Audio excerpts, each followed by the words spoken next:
Shalom, selamat pagi. Saya sangat bersuka cita pagi hari ini bisa kembali bertemu dengan saudara-saudari dalam program sharing and inspiring ini. Saya selalu berdoa ketika saya share firman Tuhan. Saudari-saudari semua terinspirasi oleh firman Tuhan karena saya percaya di mana firman Tuhan diberitakan. Di situ Roh Kudus berkarya untuk menjamah dan menginspirasi setiap orang yang mendengarnya. Sehingga setiap orang yang mendengarkan firman Tuhan, mereka bisa mengerti dan bisa menerapkan dalam kehidupannya sehari-hari. Haleluya. Hari ini kita masih dalam kitab Amsal 3 ayat 13 sampai 18. Dan ini adalah bagian yang kedua dan kita dalam topik rahasia berbahagia, ya. Dan kita akan melanjutkan pembacaan kita dari ayat yang ke-15 dan 16, ya. 15, 16, 17, 18. Hari ini kita selesaikan karena seperti yang saya bilang sebelumnya, ini kita belajar dua bagian. Sebelum kita memulai, mari kita berdoa. Bapa yang baik, dalam nama Tuhan Yesus, kami bersyukur pada pagi hari ini. Kami dipelihara Tuhan sepanjang malam, sehingga kami bisa bangun dan diberi kesempatan hari ini hidup untuk memuliakan nama Tuhan. Kami bersyukur pada hari ini kami diberi juga sukacita yang baru, berkah yang baru yang kami terima pagi hari ini. Bapa yang baik, dalam nama Yesus, panjang hari ini sebelum kami mau beraktivitas, kami mau merenungkan firman-Mu. Biarlah Roh Kudus yang menolong kami supaya kami bisa menjadi pelaku-pelaku firman Tuhan. Hamba-Mu secara khusus menyampaikan firman-Mu. Biarlah Roh Kudus yang menolong, yang membimbing, bahkan menuntun, bahkan memilih setiap kata-kata yang keluar dari mulut hamba-Mu. Sehingga pengajaran hamba-Mu benar-benar di bawah pimpinan Roh Kudus. Berfirmanlah ya Tuhan, sebab kami sudah siap mendengarkannya. Dalam nama Yesus kami berdoa. Haleluya. Amin. Amin. Kita akan melanjutkan pembacaan kita. Sekarang kita berada di ayat yang 15. Ya. Ia lebih berharga daripada permata, apapun yang kau inginkan tidak dapat menyamainya. Nah, dikatakan ya, konteksnya ini berbicara tentang hikmat. Kalau kita memiliki hikmat dan kepandaian, maka itu jauh melebihi permata apapun yang kita inginkan dan tidak ada yang menyamai. Seperti yang saya katakan kemarin, kalau kita punya perak, kalau kita punya emas, kita tidak bisa membeli hikmat dan kepandaian. Itu sebabnya dikatakan oleh Salomo, kalau ketika orang memiliki hikmat, itu jauh melebihi permata apapun. Karena apa? Permata apapun tidak bisa membeli hikmat dan kepandaian. Tetapi kalau orang yang memiliki hikmat, orang yang memiliki kepandaian, maka bisa membeli permata apapun dari hikmat dan kepandaiannya.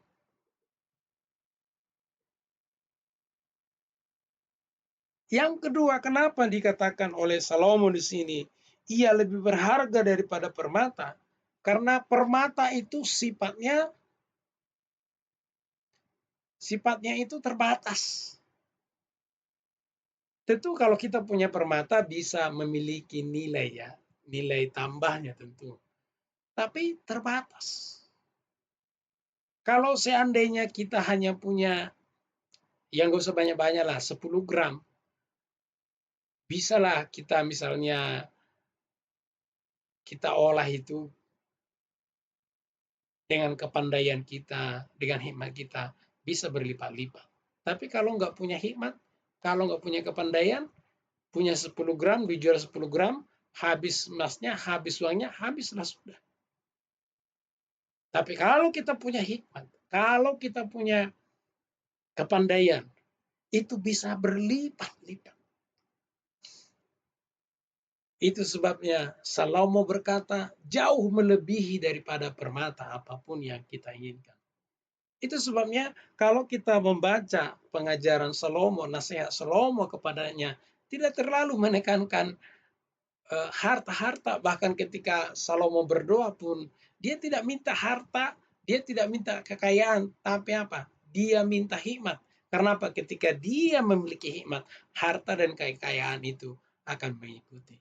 Sebaliknya, hal yang sama saudara. Kalau kita mencari hikmat dan kepandaian, maka permata, emas, dan perak itu menyusul. Karena apa? Kita bisa peroleh itu dengan hikmat dan kepandaian kita. Tentu dengan kerja. Ya, ya berdoa saja tidak cukup, harus bertindak. Karena Tuhan bukan sulap-sulapan, bukan. Artinya ketika kita memperoleh hikmat dan kepandaian, ya kita bekerja lebih optimal. Kita bekerja lebih produktif.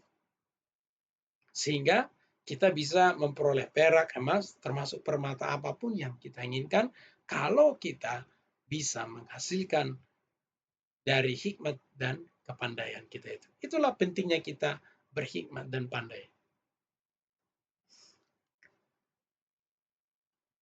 Ayat 16, kita berada di ayat 16 ya. Kita cek ayat 16. Umur panjang di tangan kanannya, di tangan kirinya kekayaan dan kehormatan. Memang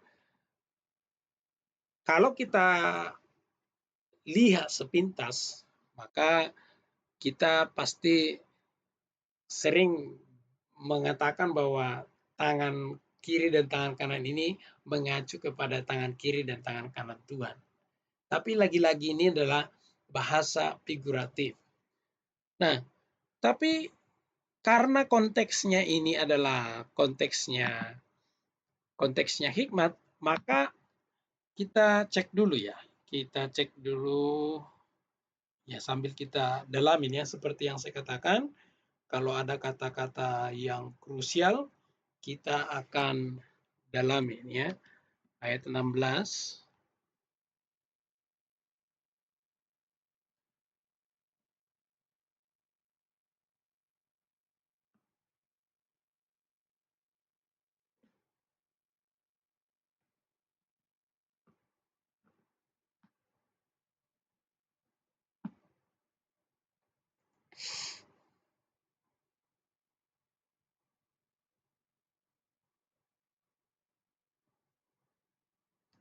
Oke, kita cek.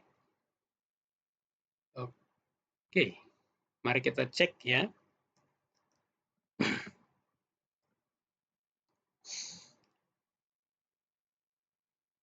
Kalau dalam terjemahan bahasa Inggris ya disebut her ya, feminin berarti ya. Tapi kita cek di sini. Kita cek di ayat yang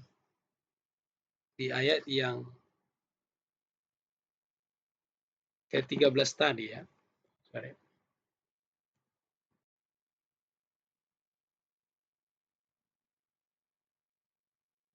Kita lihat hikmat ya. Kita lihat di sini, kalau kita lihat di sini gendernya itu feminin ya. Maka ketika dikatakan di sini umur panjang di tangan kanannya, nya ini mengacu kepada hikmat. Kenapa? Kalau dia Tuhan, kalau dia Allah, dia pasti maskulin. Maka di sini adalah wisdom, maka sifatnya feminin. Itu sebabnya kalau kita lihat di ayat 16, ayat 16 tadi, kita lihat ya. Ayat 16.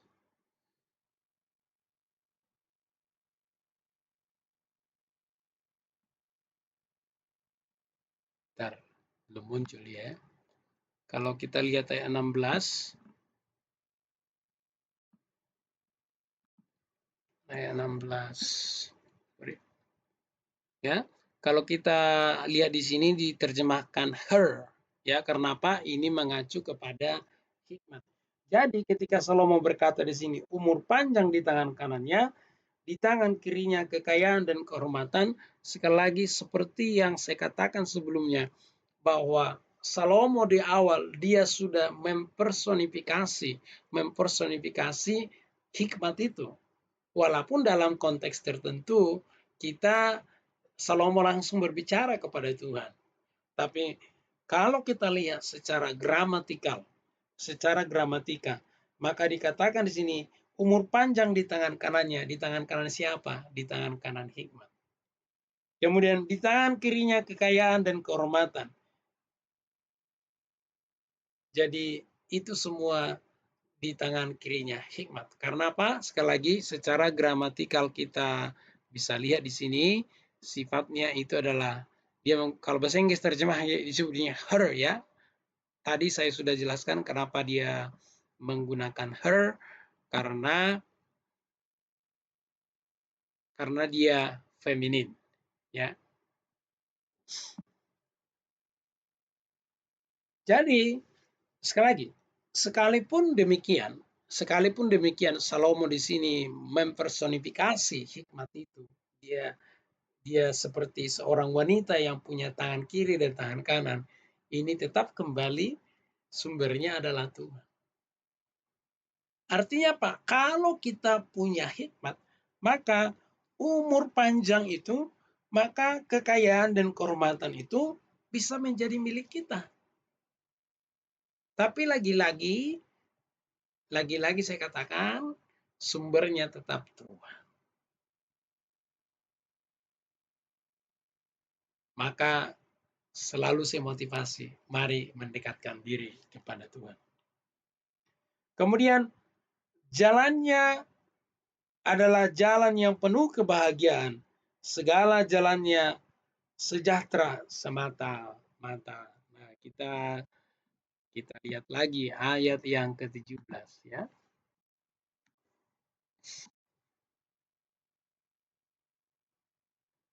Kalau saudara perhatikan di sini diterjemahkan her ya. Berarti mengacu kepada hikmat tadi.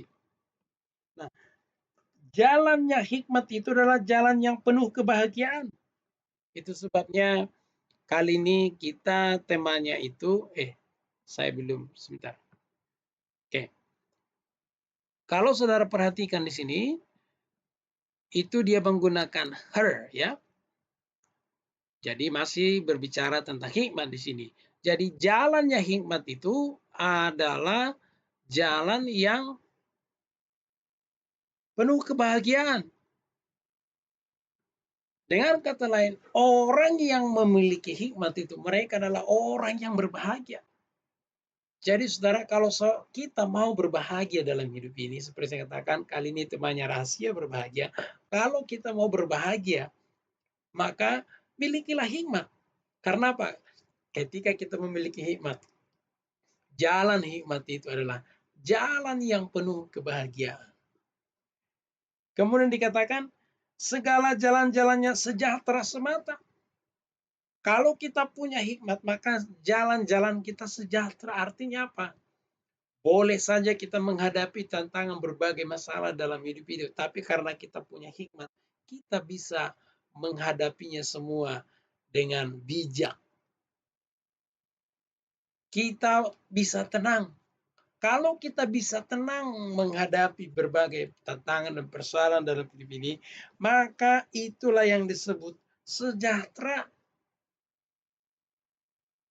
Bukan berarti orang yang berhikmat hidupnya mulus-mulus begitu saja, tidak. Perbedaannya adalah orang yang berhikmat itu punya nilai plus, punya kemampuan khusus untuk menghadapi berbagai permasalahan.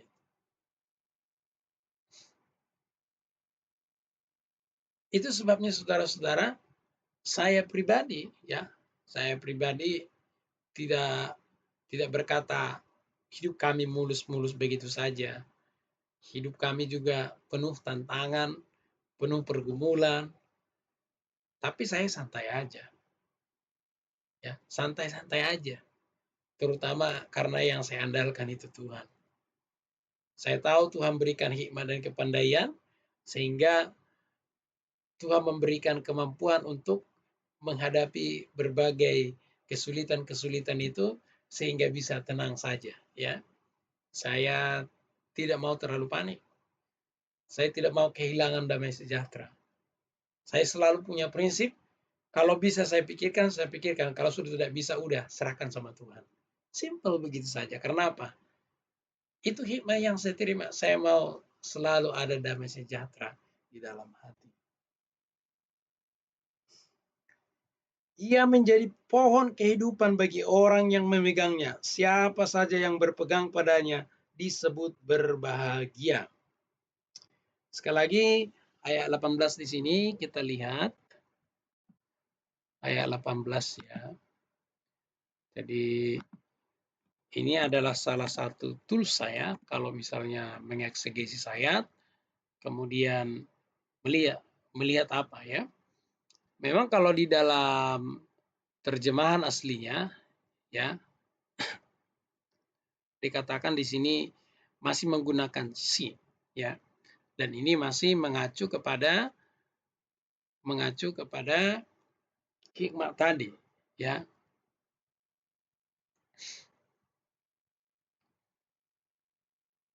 Jadi hikmat itu pohon bagi kita, pohon kehidupan. Ya. Pohon kehidupan di sini ya yang membuat kita lifetime joy of life. Ya. Jadi ada sukacita dalam kehidupan. Jadi ada sukacita ya kalau kita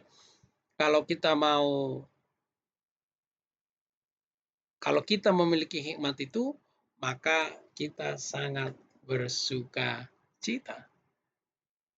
Nah, jadi ia di sini masih mengacu kepada hikmat ya. Jadi saudara-saudara kekasih dalam nama Tuhan Yesus, ketika kita memiliki hikmat, kenapa disebut itu sebagai pohon kehidupan, hikmat itu?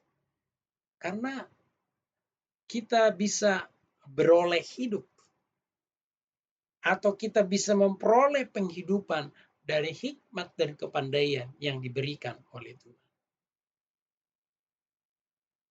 Itu sebabnya itu menjadi pohon kehidupan. Kalau pohon berbuah, kita ambil satu persatu buahnya. Anggap aja misalnya seperti pohon mangga, ya. Kita panen, ambil satu persatu. Demikian juga ketika kita memiliki hikmat, kita memperoleh penghidupan dari situ. Kita ambil sebagian demi sebagian, sebagian demi sebagian. Jadi saudara-saudara,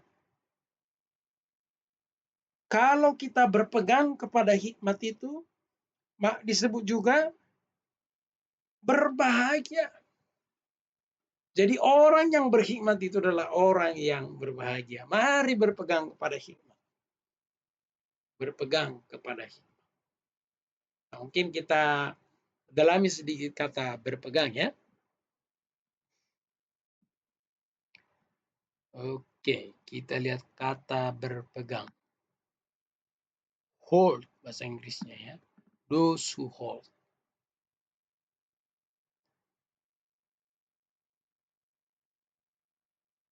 Kalau saudara perhatikan di sini, kata siapa yang berpegang menggunakan kata maskulin ya. Jadi bukan berarti hanya laki-laki, tapi siapa saja. Memang kalau di Alkitab seringkali kalau ada kata dia mengacu kepada maskulin ya, walaupun kadang-kadang feminin ya, tapi dalam konteks ini dia adalah maskulin. Ya. Jadi kita berpegang seperti laki-laki yang kuat berpegang. Nah, kalau boleh saya tafsirkan begitu ya, seperti pria yang gagah perkasa memegang hikmat. Artinya apa? Kalau kita berpegang kepada hikmat, jangan pegang biasa-biasa saja. Genggam dia erat-erat. Karena apa? Hikmat itu adalah harta yang berharga. Ya kalau itu sebabnya dibuat itu genggaman, ya. Kita genggam dia erat-erat. Jangan biarkan dia terlepas. Kalau tadi saya bilang dipakai di situ maskulin, kita kita memegang seperti laki-laki yang gagah perkasa tenaganya, seperti itu ya. Itu bahasa tafsir.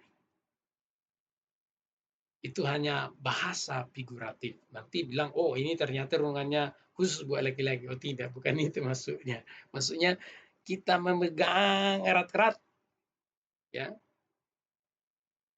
Kalau feminin dia biasanya dia lebih kepada produktivitas, ya. Jadi kalau dikatakan tadi ia seperti pohon kehidupan itu pasti menggunakan kata feminin. Nah, kita lihat ya, ia seperti pohon kehidupan. Nah, ini kan menggunakan feminin dia, she is, ya. Karena itu apa? Hikmat, ya.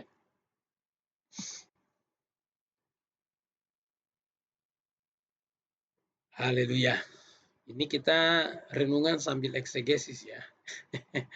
Oke, baik saudara-saudara, saya harap saudara belajar banyak pagi hari ini. Sebelum saya akhiri renungan kita ini ada beberapa yang mau saya garis bawahi yang bisa kita praktekkan sepanjang hari ini. Yang pertama itu adalah dikatakan di sini kepandaian, hikmat dan kepandaian itu melebihi segala emas, perak dan permata yang kita inginkan. Artinya hikmat dan kepandaian itu jauh melebihi dari apapun yang kita inginkan. Artinya itu jauh lebih berharga, itu jauh lebih bernilai daripada permata yang kita miliki. Sama seperti yang saya katakan pada renungan kemarin, hikmat dan kepandaian itu adalah harta kita yang paling berharga. Kemudian yang selanjutnya, umur panjang di tangan kanannya, di tangan kirinya kekayaan dan kehormatan. Jadi kalau kita mau umur panjang, kalau kita mau memiliki kejayaan dan kehormatan, mari kita berpegang kepada hikmat. Sama seperti Salomo, dia berpegang kepada hikmat, maka kejayaan dan kekayaan dan umur panjang itu mengikuti.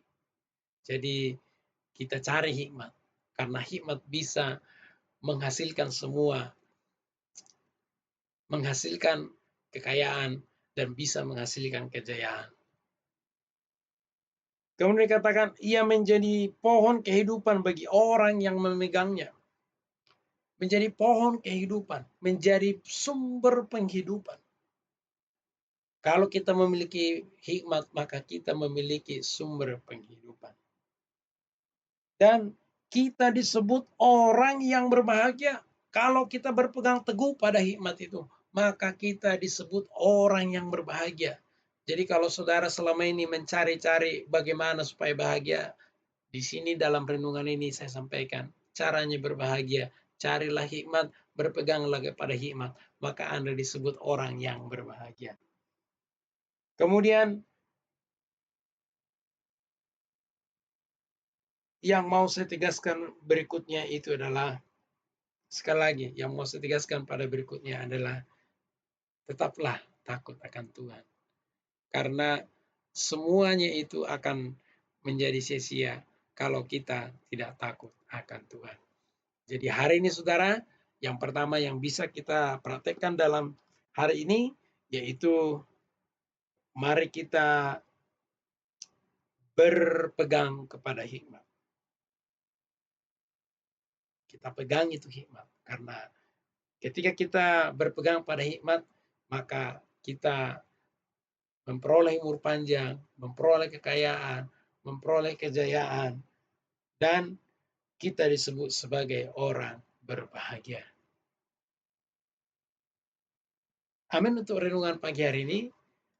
Bila Bapak Ibu ada pertanyaan atau Bapak Ibu merasakan berkat pada pagi hari ini, silakan dikomentari di kolom komentar di bawah ini ya. Sebelumnya kita berdoa terlebih dahulu. Bapa yang baik, dalam nama Tuhan Yesus, kami bersyukur pada pagi hari ini kami boleh belajar firman Tuhan. Biarlah Roh Kudus yang menolong kami, yang memampukan kami untuk memahami firman Tuhan. Hamba-Mu sangat terbatas, biarlah Roh Kudus yang menolong kami, yang memahami firman-Mu, sehingga kami bisa menjadi pelaku-pelaku firman Tuhan.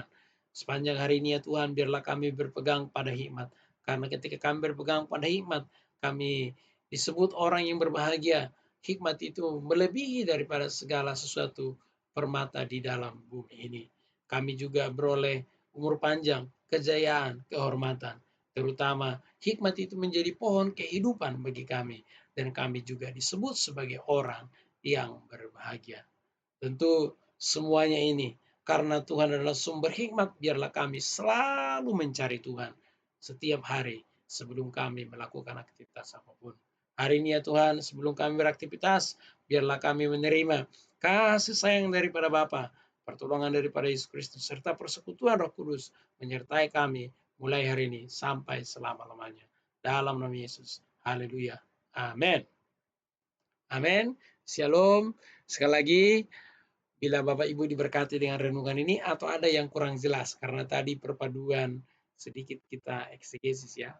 Boleh misalnya dikomentari atau ditanya di bawah ini atau mungkin memberikan saran-saran ya. Saya sangat menerima itu. Dan kalau Bapak Ibu sudah diberkati pagi hari ini, jangan lupa bagikan kepada yang lain biar saudara-saudara kita yang lain juga bisa mendapatkan berkat yang sama atau lebih daripada yang saudara miliki hari ini. Tidak lupa juga supaya Bapak Ibu yang belum subscribe, silakan tekan tombol subscribe-nya. Kemudian ingat juga tombol loncengnya ya. Loncengnya supaya setiap kali ada video pengajaran firman Tuhan yang saya upload dalam channel ini, Bapak Ibu bisa menerimanya dan bisa menyimaknya. Haleluya. Seperti yang saya katakan sebelumnya saudara-saudara, bahwa channel ini adalah salah satu bagian dari pelayanan saya, maka fokus saya adalah video pengajaran firman Tuhan. Dan doakan sepanjang Desember saya akan sharing firman Tuhan, inspirasi panjang Natal, dan Bapak Ibu tidak perlu khawatir, renungan pagi tetap jalan seperti ini, dan nanti itu tayangnya setiap jam 8.15 setiap malam ya. Shalom, selamat pagi, selamat beraktivitas.